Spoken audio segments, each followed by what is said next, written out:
Now that school has started, I thought I'd share with you some of my reflections. Reflections that I have gained from being a school teacher, working with kids, and being a parent. See, it seems like we parents have a tendency to overparent our children away from the very experiences that they need in order to become resilient and capable young adults. We overparent our kids from things like interpersonal challenges, academic difficulties, crabby teachers, failure, and struggle. See, we want our kids to struggle. Struggle gives life meaning. Struggle facilitates curiosity and it facilitates creativity. Struggle builds resiliency, and if you talk to people in colleges and universities and in the work field, they will tell you that this generation of kids has a very difficult time with resiliency in overcoming adversity. Struggle prepares kids for the real world. Parents, our job isn't to create a bunch of happy, bubbly kids running around everywhere. Our job is to create successful adults who feel capable in the adult world. In my opinion, in order for kids to get the most out of their academic experience, we parents need to do 4 things. 1, we need to relinquish control. We need to let our kids run feral a little. Parents, we've already been through elementary school, middle school, and high school.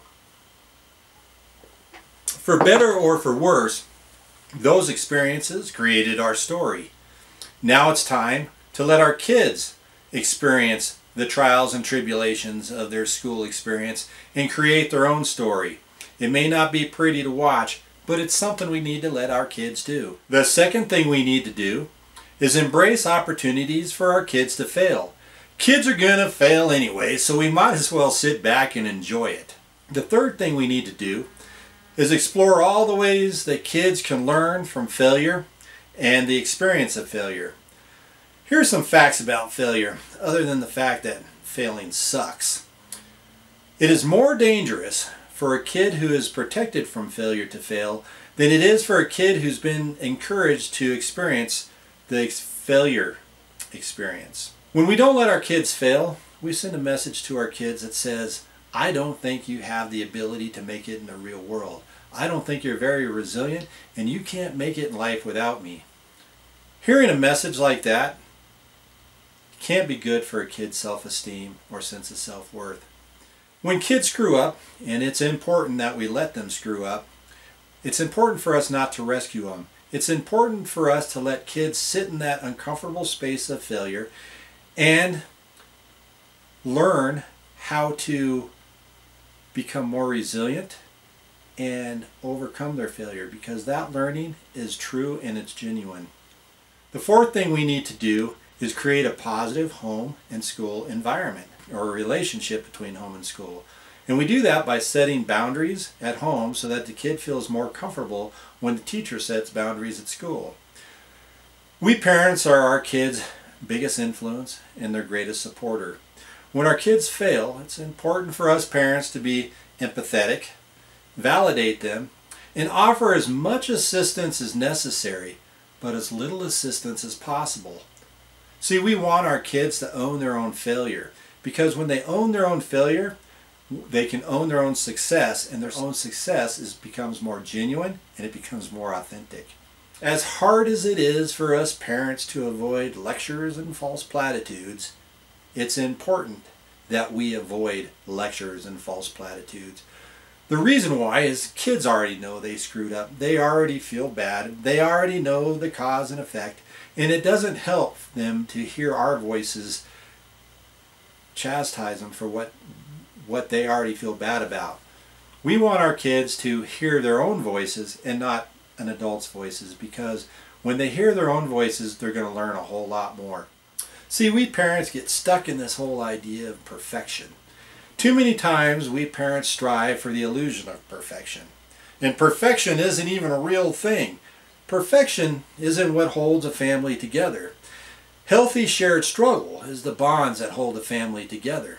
So we need to let go of this thing we call perfection. Parents, it's important to let the teachers teach and let them handle what goes on in school. And we, as parents, we need to be parents and deal with the kids at home. And we deal with them by being supportive, empathetic, validate, and help them navigate their failures so that they can learn from it, but we don't solve our kids' problems. We need to give our kids space to fail and give the child control over his own learning. Strong, resilient kids don't have parents who rescue them all the time.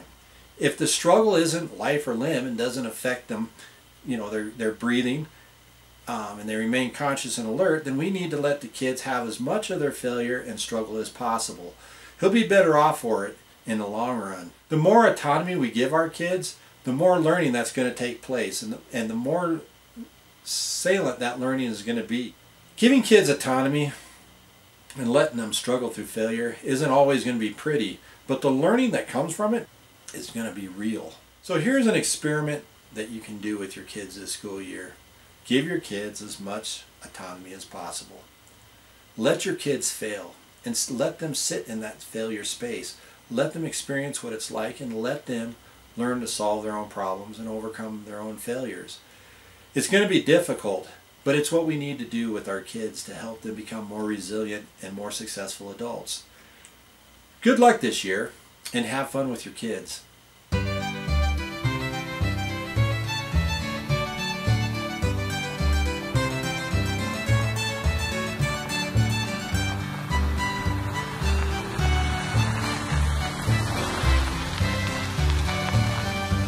If you like this stuff, and even if you don't, go ahead and hit like, share it, and subscribe to my channel, and I'll make some more of it.